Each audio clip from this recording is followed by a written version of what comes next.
Kanadadan uy sotib olganimizga 1 yilchalar bo'lib qoldi. Dekabrda 1 yil bo'ladi.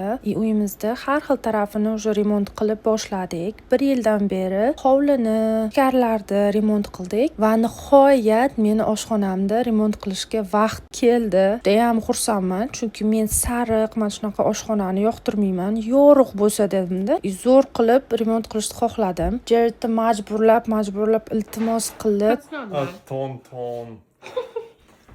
Harimdan keyin rozi bo'ldi. Birinchi eshiklarni yechib chiqdik hammasini.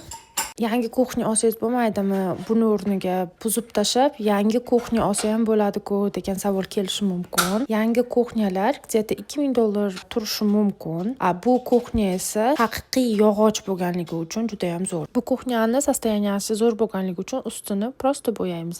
Oshxonada har doim yog' bo'ladi. Ovqat pishirilganligi uchun mana shunaqa sprey olib, oshxonani hamma joyini artib chiqdik bo'yashdan oldin. Hayotimda bunaqa ishlar qilmaganligim uchun qaynonamni chaqirdim. Qaynonam har doim remontlarga yordam beradi.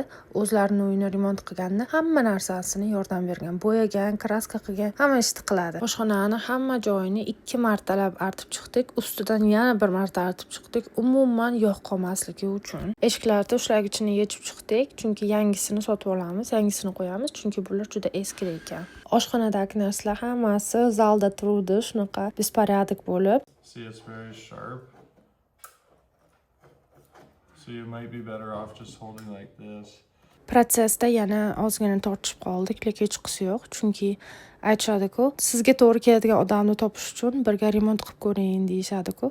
Agar remontni urushmasdan tugatsangiz, demak sizga to'g'ri keladi xarakteringiz ham hamma. Keyingi videolarda protsessni ko'rsatib boraman.